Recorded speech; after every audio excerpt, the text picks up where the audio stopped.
প্রিয় HSC 26 batch, কি অবস্থা তোমাদের? টেস্ট পরীক্ষা তো শেষ হলো। আমরা আগামীকাল থেকে তোমাদের ফাইনাল রিভিশন যে বেসটা সেটা শুরু করব। সকাল 11টা থেকে দুপুর 12:30 পর্যন্ত আমাদের ক্লাসটা চলবে।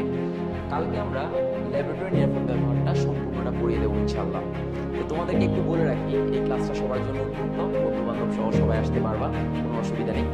কিন্তু আমি এই ক্লাসে বা আমরা যে রিভিশন বেস আছে সেখানে তোমাদেরকে কীভাবে পড়াবো সেই সংক্রান্ত একটু ধারণা তোমাদেরকে আজকে দিয়ে দিয়েছি। প্রথমত হচ্ছে আমরা তোমাদেরকে যে কাজটা করবো সেটা হচ্ছে প্রত্যেকটা অধ্যায়ে যে এমসিকিউগুলো আছে সেই এমসিকিউগুলো প্রথমে আমরা একদম সারমর্ম আকারে তোমাদেরকে দিয়ে দেওয়ার চেষ্টা করবো ইনশাল্লাহ। আমাদের মোটামুটি অনেক পৌঁছানো হয়ে গেছে। তো তোমরা আগামীকাল ক্লাসে আসলে এটার পিডিএফ পেয়ে যাওয়া ইনশাল্লাহ।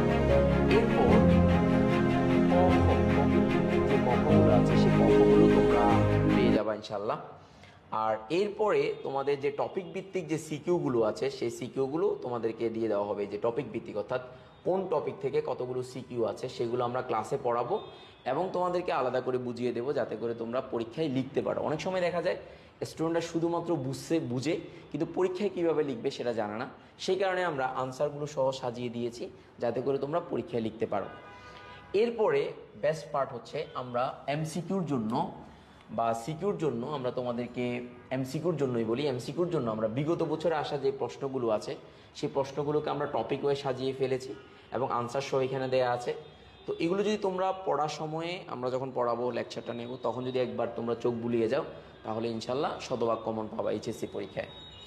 এরপরে আমরা যে তোমাদেরকে যে ক্লাসটা এখানে করাবো, যে আমাদের ইয়েটা থাকবে, স্লাইডটা থাকবে, সেই স্লাইডের যে মেইন জায়গাটা রয়েছে, যে মেইন স্লাইডটা, সেটাও তোমাদেরকে দিয়ে দেবো, যাতে করে তোমরা জাস্ট পরীক্ষার আগে একবার চোখ বুলিয়ে নিতে পারো। অনেক সময় দেখা যায় অনেক কিছু পড়া হয়, অনেক সময় লিখে হয় না, কারণ দ্রুত পড়াতে গেলে অনেক সময় লিখে হয় না। তো আমরা চাইবো যে তোমরা যাতে ওইটা লিখে পরীক্ষায় অন্ততপক্ষে একবার দেখে গেলেও হবে। আর বিশেষ করে ল্যাবরেটরির মতো নিরাপদ ব্যবহার এই চ্যাপ্টারের মতো বোরিং চ্যাপ্টারে এই ব্যাপারগুলো খুবই দরকার। তো এই কারণে আমরা ওই জিনিসগুলো তোমাদেরকে দিয়ে দেবো, যদিও বা ক্লাসে আলোচনা করব। এরপর পরই তোমাদেরকে পুরো বিষয়গুলো আমরা প্রোভাইড করবো ইনশাল্লাহ, ঠিক আছে? এবং এটা যদি একবার পড়ো তাহলে সিকিউ এমসিকিউ আর কোনোটাতে ইনশাল্লাহ সমস্যা হবে না। তো যাই হোক, আগামীকাল আমরা শুরু করছি। তোমরা বন্ধুবান্ধব সহ সবাই চলে আসিও। আর আমাদের শনি সোম বুধবার ক্লাস চলবে। আর রোজার ভিতরে আমাদের ক্লাস সময় হচ্ছে তোমার সকাল 11টা থেকে দুপুর 12:30 পর্যন্ত ইনশাল্লাহ। তো এরপর আমরা ক্লাস টাইম চেঞ্জ করব। তো যাই হোক, তোমাদের সবার জন্য শুভকামনা। আসসালামু আলাইকুম সবাইকে।